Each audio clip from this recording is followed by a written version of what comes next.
Listener's alphabetical journey through a DVD collection that has an iron grip on at least one apartment complex. Ooh. I'm Noah. I'm Josh. And yes, today we are doing the Indonesian hit Raid: Redemption. I would go through a hallway of doom to save you, Noah. Would you save me? Of course, that's what brothers do. That's We destroy everyone's lives to make sure the other one's okay. Yeah, exactly. But yeah, Raid Redemption. If this was an American movie, this would be the third one. Redemption's the third one of the series. No, you start with Redemption in Indonesia, and then you work your way to other things. Yeah, over to Reloaded and Reloaded and Bloodlust, and Raid Electric Boogaloo. Yeah, but yeah, no, this is one of those films that I think changed not like the history of martial arts, but definitely is a marker of things changed after this. I mean, this was like at a time period of not only was this impressive because it came out of an area of cinema that wasn't really well known in the West, which is the Indonesian realm, but there's also, I think, like the Taiwanese boxing martial arts films also came out around the same time. Was that Ip Man that we're thinking no, of? Ip Man's Chinese. That was the guy who like tied ropes around his hands. Right. And was saving, like the Buddhist statue that they were trying.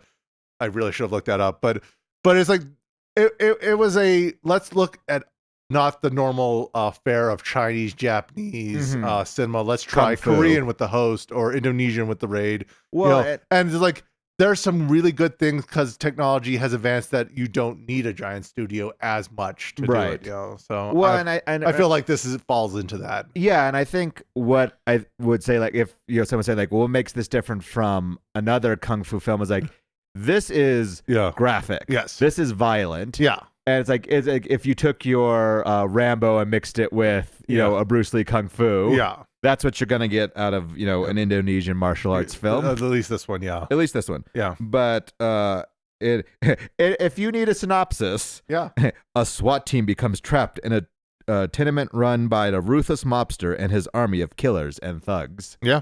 Yeah. Yeah, it's like it's a day. A day on the job goes wrong for the cops, trying to, bust a drug kingpin, basically. Well, and what this reminded me of was Game of Death by Bruce Lee, where it's like you're going to have different problems on different floors. Yeah.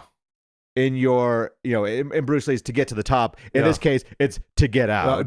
So, and if you want a more American example, which I really, really think was highly influenced by this movie, is the Dread movie, the Carl Urban, not the Sylvester Stallone one, where it's basically, you're locked in a building with all the bad guys, and you have to survive. Right. It was written and directed by Gareth Evans. Yeah. Who was known for the Raid 2 Apostle, and also Gangs of London, which is a TV show. Yeah, I know. I know he got his film school, so he did a short that was all in Japanese, which is impressive for this is kind of his thing. He likes being multicultural. Yes. Not focusing on his Britishness, more on the other things that he loves in his life. It stars Iko Uwais, who was in the Raid 2, Mile 22, and Stuber. Ananda George, who is in Kabukan, Sarohana, and Savat Baraha. You're just showing me off with your pronunciations, aren't you? And Ray Sahetapy. Yeah. Sahetapy. Yeah, no, I was going to correct you on that. I know. Yeah. Who is in Rasa, Identity Crisis, and The Runaway. And I want to call out Joe Talslim, who is Jaka in this, who is in the Fast and the Furious series. Fast and the Furious. I can't say you said all that, but you could say Fast and Furious. It's family. It's family. Star Trek Beyond, and what I like is the Warrior TV series. Yeah, he is a awesome person in that show, and it's a great show. It's a great show. Yeah. I would actually recommend Warrior to anyone who has HBO. Yep. So we could just. But yeah, no. This is going to be. It's one of those movies where it's really hard to go through it scene by scene. I'm almost going to say it's like this reminded me of a video game where I'm going to talk about it is this level. Yeah, and this level, I have this that boss too. fight, As that as well. But yeah, but the intro does what I think a lot of good action movies do is like it's going to lay out what is the purpose of us being here. It's a team of SWAT individuals who are going to go in and bust up this gang. This drug kingpin and his gang, yeah. It's like, and it says like, he's a big baddie. We need to take him out. He's got, he's armed to the teeth. Yeah. But and we have like the commander and the lieutenant saying we got to do this. Is like we got a whole bunch of rookies, and we focus on the one rookie who we see meditating and doing a morning workout. He's got a baby on the way. And it's like he's got a wife and child, and it's like, God, I hope he's not like 1 month from retirement. We are like hitting all the checkpoints. Like, you really want this one guy to live. Yeah. And we got the MacGuffin of he's going to get someone him out. Yeah. He's talking to an old man who you assume is his father. He's like, I'll get him out. It's like, cool. Yeah. At the same time, you're setting up, the mob boss. Yeah. And he's just executing people. He's the bad guy because, he's just crazy and he kills people. He shoots people. He could have used a bullet, but he decided to use a hammer. He's versatile with his, destruction, But yeah, you got, it's what you think of with any kind of cop film is, they're in there, they're doing their hand signals. Yeah. One thing I have to say is when they say take out the lookout, if this was a U.S. film, it would be a sniper. Silent. They've got a stealth assassin who just comes out and just the hands from the dark, like it's from a anime or something. Just like horror films. He just pulls them out with like almost like a wire string. I was like, wow, they have their own stealth assassin. Yeah, but for the hand signals and all this, everyone who was on the SWAT team did go through what would be the equivalent of the Indonesian Navy SEALs training, so that they knew what to do, where to look, and all these things. And because this is such a low budget film, they initially wrote it to be in a prison, and it's like one good person in a prison, and it's like there's no way we can afford that. It's like, but we can do this this apartment building, and so that's where the first one was. The second one's in the prison, but to save money, all the guns are airsoft toys. They're the little BB guns. Yeah. But painted and look at, and all the gun flashes are post production, so they could save it for like the blood splatters and the other practical effects. So this has been an argument in Hollywood for a while. Using a real flash gun versus in post. I think most audience will not notice a big difference unless you make a big meal out of it. And whereas it's happened a couple times, it's happened recently with Alec Baldwin, and it happened way back in the day with Brandon Lee. There are accidents even with blank fired rounds. Yeah, and is it really important that you have a real explosion versus a computer generated one? Yeah.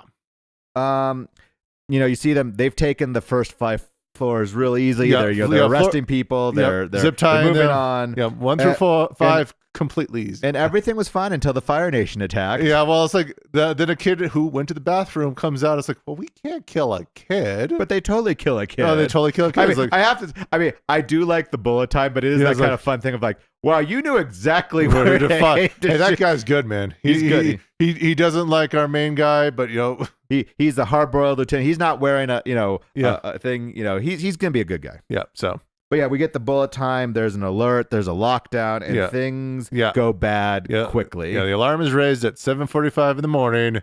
The boss is already watching the wall of screens, and he's like, "Okay, let's do this." And he calls in the neighborhood reinforcements of the snipers. He gets the snipers to take out the outside. He basically makes a call to all floors that, hey, if you kill these cops, I'm gonna give you free rent. Yeah, and that shot of him talking on the radio, I don't know if it's intentional, but it made me think of the 70s movies, The Warriors, where the woman who's the radio host was calling out to all the other gangs to fight the Warriors. Like, hey, and take them out. And it's a similar thing of you are outnumbered, you are in enemy territory. Yeah, so it's coincidental that you mentioned the Warriors because there's another scene that made me think of the Warriors. Yeah, I'll just jump ahead. Yeah. Is when Machete Man is walking through the bathroom clinking on the side of the wall. It reminded me of the bottle clinks, the bottle clinks of him saying, officers, come out and play. But so they're on floor 6, 5, 6, somewhere in there. Well, they made it 5, but 6 is where things go wrong because they ran up to chase the kids, and they say, they tell the lieutenants like, you got to call for reinforcements. Like, no, this is off the books. This is just me. I'm sorry. Well, you get a lot of things in between, like a bunch of people getting killed. As you get like, we are all by ourselves. There is no reinforcement. The bad guys don't know that. Yeah. You get a flash of like kind of like the 2 I would say the two main lieutenants. Yeah, one saying we could have just paid them off, and then the other who's Mad Dog. Yeah, Mad Dog, who I didn't look up his name, but he's also in Star Wars. Yeah. If you don't recognize him, he is the head of Kanji Club in Star Wars: The Force Awakens. Mm-hmm. Very good martial artist. Very good. Very fun because he is Yayan Ruhin. I'm probably mispronouncing it, but yeah. I mean, he is a good martial artist. Yeah. I think it is also fun because he is shorter than most of the other actors, and so it is that kind of playing with expectation. Yeah. But he basically says, no, we can just kill them. Yeah. So you get the two, things of saying, kill them, pay them off, yeah. la, la, la, la, la. Yeah. So with all the cops, spread out, they've all kind of hidden. I have to say that the Raid does a better fridge gag than Indiana Jones does. Yes. I mean, there's we're going to use the fridge as a bulletproof door for a bit. And then we're going to blow it up. And then we're going to blow it up and direct the explosion. But it's yes, it's not going to go well for us either. But No, but it's I buy that fridge explosion than more the nuke in the fridge. Yeah. But basically, that allows a moment for the audience to breathe and say, okay, the baddies have and I was tracking the fight. It's okay, they're floor 6. Okay, they're being attacked. Okay, through the hole down to floor 5. Use the fridge. Okay, back up through the hole to floor 6. Okay. But it's and our main guy gets to floor 7. Yeah. And this is when we get the first big action scene, which is a knife fight. And it's I think it's you're lucky that floor 7 only has knives. Yeah, it's and that's okay. I could buy. It's not everyone in this tenement building can have guns. Well, it's as a video game, these are the low level grunts. They don't have guns. You can punch them all day. And as we joked, the boss of this floor is Machete Man kind of thing. Machete Man. Yeah. He's coming behind you to make sure that you don't slow down. Yep. We get them to a place where there's the one good guy, that you had met earlier, saying, "I need to get medicine to my wife." Yes, yeah, we did. We did skip over that. There is a normal guy who just wants to get medicine to his wife, and he's in room 426 or something like that. 726. 726 here, sorry. But we also get that one of the main lieutenants has betrayed his underlings and shot them in the elevator. Yeah. I mean, there's a lot of things going on. He wants to go on his own. Yeah. Mad Dog won't let him. Yeah. Our main guy ends up in the normal guy's room. His wife's no, don't let him in. So it's no, you get that conflict of a good person does a good thing. Yeah. He hides him in his apartment. We get I like this take on the machete through the wall gag, which is done in other things. It actually hits him. Hits him, and he has to get his fingers to the machete in time to wipe the blood away. Yeah. It's I like that take on it. Yeah. It's not only does he have to be quiet, but he has to get those. Hide the evidence as it comes out. Yeah. So it's an old gag done new and done well. Well. Yeah. But so this we've had the one fight scene. He gets his partner to a place where he can feel safe. Yeah. And he's gonna move on. He gets to the 8th floor. Yep. Where he has, I'd say the first boss battle. It's him versus Machete Man. Rama versus Machete Guy fight. And it is, this is where I come back to is where you're going to point out how is this different from a Chinese kung fu or Japanese kung fu is you are getting a lot of close up action where I think if it was done in another style, it's it might be the camera pulls away or you're doing camera tricks. Whereas this one's it's harder to tell. Yeah, it's that Jason Bourne shaky cam, quick cut. But you are getting the more brutal hits where you're the stunt work is either really good or you guys are taking really good punches. Yeah. But in the end, it's a dive out the window, and he's on floor 6 again. He's back to floor 6. I mean, he won the boss battle. He's back on floor 6. Yeah. And then he kind of stumbles out and he's confronted but not killed, and we don't know by who, but we can assume. Yeah, he gets pulled aside. Yeah. But this is when we flash back to Jaka and the lieutenant. Yeah. Where Jaka's put the pieces together. Yeah. And said, "This was a hit. Yeah. You've been paid off by someone else to kill this mob boss." Yeah. And the lieutenant's "I'm not going to tell you because you know what? We may not get out of this. So I'm not going to show you my cards." And so for that, we now get Mad Dog versus Jaka fight. Yeah, the 4th floor boss battle. Yeah. And this has been done so many times, but I appreciate where he goes I'm not going to use a gun. Yeah. It takes the fun out of it. I already know I'm going to beat you. Yeah. No, that's Mad Dog style. It's like, I don't want to shoot you. Yeah, it's like that takes the fun out of it. Yeah. It's over. It is over too quickly. Yes. But yeah, I mean, it is a brutal fight. Yeah. And I think what this is also different is that Jaka loses. Yes. This whole time you're thinking, Fatality. he's like, no, he loses. No, this is just say like, no, this is not our, he's not our main guy. He's not Rama. He's not going to make it. Yeah. But then you find out that the other lieutenant is the brother. Yeah. Which is not that shocking. I don't even think he's a lieutenant. He's the rookie, so he's Rama. No, sorry. Sorry. The bad guy lieutenant. That's the problem. That's the problem with mob bosses, and they all have the same titles. Yeah. So Rama meets his brother. Yeah. Meets his brother, and basically saying like, "I'm here to take you back." He goes, "Why? Yeah. This is my life now." Yeah. It's like Dad didn't like me. Your family doesn't like me. This is all I know how to do. Why are you coming to get me? It's not like I was in danger or anything like that. No, and I think that's in these movies, like it makes a fair point. The brother wants to do him, do right. He goes, you need to get out of here. And it's that thing of, it's like, why don't you just change into our clothes? You'll be able to get out. It's like, this fits me. This fits me. Yeah, it's like, oh, metaphor. Got it. But yeah, no, you got Mad Dog dragging a dead body up to see the boss, and the boss, and this is one of those things where you're like, you've been working for this guy for a while. He has cameras everywhere. You. Yeah. But the boss finds out. He goes, I'm going to use you as bait. We're going to figure things out. Yeah. So the younger brother is trying to get out. Yeah. Teams back up with the lieutenant. Yep. On floor 4, he is going the wrong direction. But there's the drug lab fight. Yep.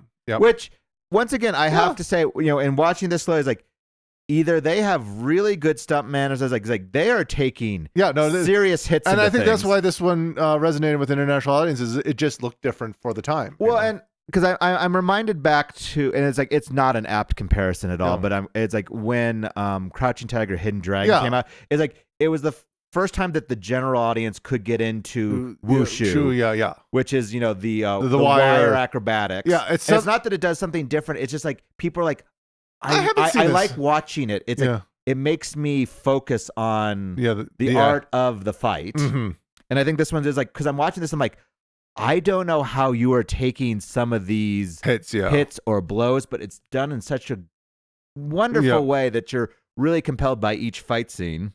Yep. But they get through that, and then I'd say you're getting to the next boss battle, next battle, which the is Mad Dog versus the brothers. Yeah, Rama and Andy fight Mad Dog. Yeah. And it's like, how this is set up. He lets them down. He's like, I want to fight. He's that cocky thing of, I want the challenge, I want the enjoyment. And it is a really good fight. Oh, I mean, it takes both of them working together. They learn the cooperation, all that, and then it just takes some light moves to defeat him.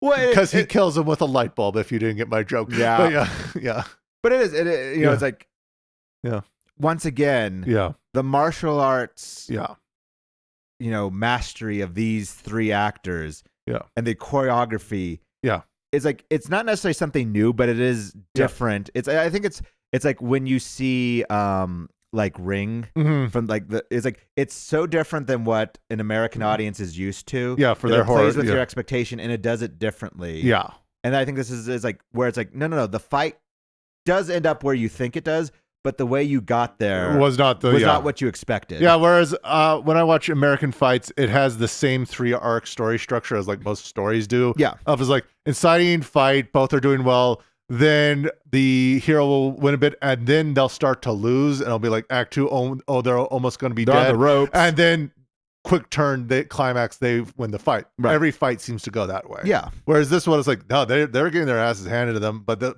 because of just luck and certain angles, they win the fight. Exactly. It's like, it's not necessarily like you're the better fighter. It's like you just got the right moves at that right time, or you persevered, or just something. It's like there's more buy-in because like, well, one of them might die. Yeah, you don't know that. And then I kind of chuckled this as this fight's going, the police lieutenant makes it up to floor 16, no problem. Well, and that's really like, shocker, he's dirty. Yeah, he's a dirty cop, and he's taken the boss hostage, and as they're walking down, I appreciate, and he kills the other cop. Oh no, I know. But when the mob boss is talking to the police lieutenant, he goes, your bosses like me a whole lot more than you because they sent you here to die. Yeah, they did. And I was like, that was a twist I liked. Yeah, I was like, Oh, it's like the double. Yeah, it's like you thought you were here to take out the drug cartel for the upper politicians. And it's like, no, you were like taking too much of the cut, or you were being a problem. They were cleaning you up. I was like, I like that twist. I don't think I can think of an American movie that does the same thing where it's like it's the double. Yeah, the double cross. The double. Oh, we should the double. Yeah. It's like, oh, I should like no, I appreciate that. It's like, no. There's so much corruption. Yeah. It's like, no, you're taking too much of the corruption money. Yeah. Let's just kill you. Yeah.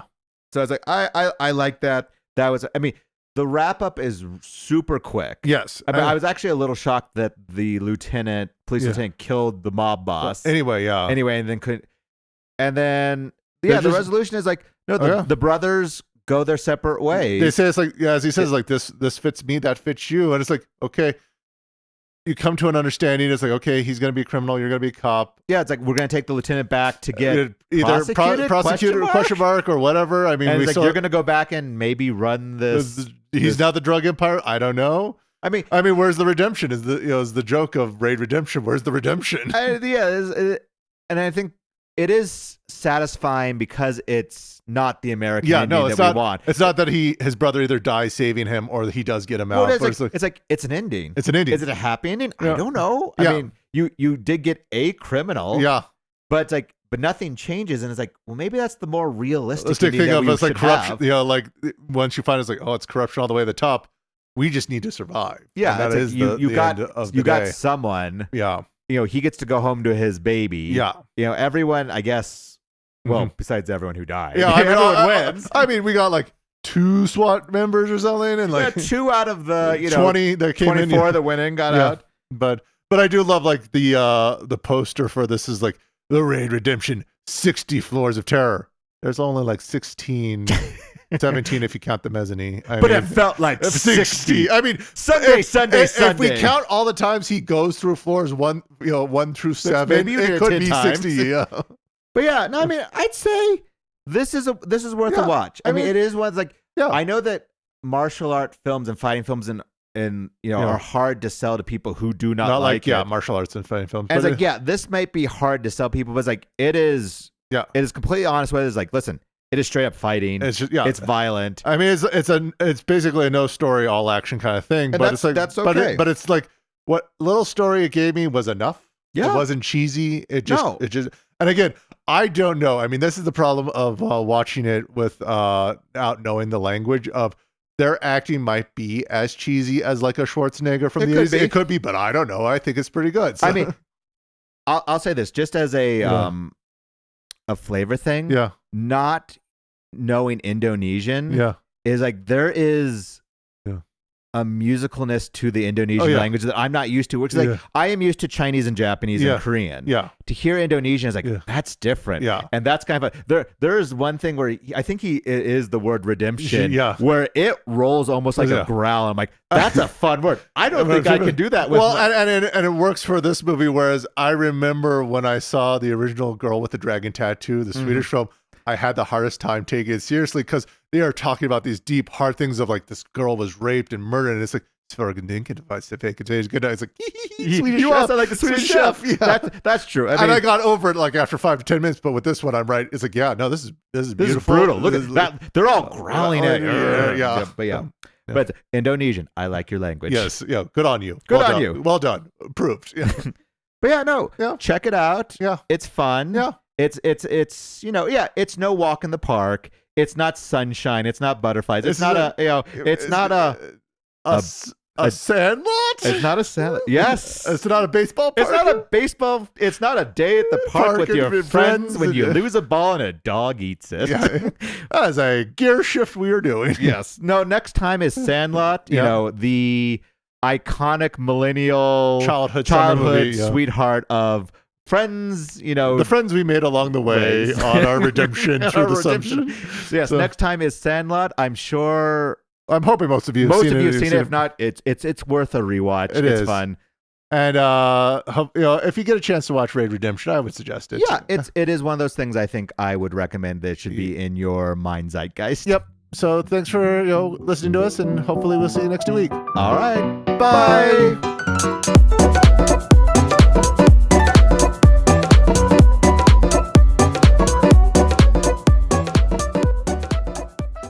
were both raised by the same parents, yet one of them is alone. and one of them is an asshole. You're all a bunch of households. You're a bunch of households. Did you hear her say that? Yes, Yep.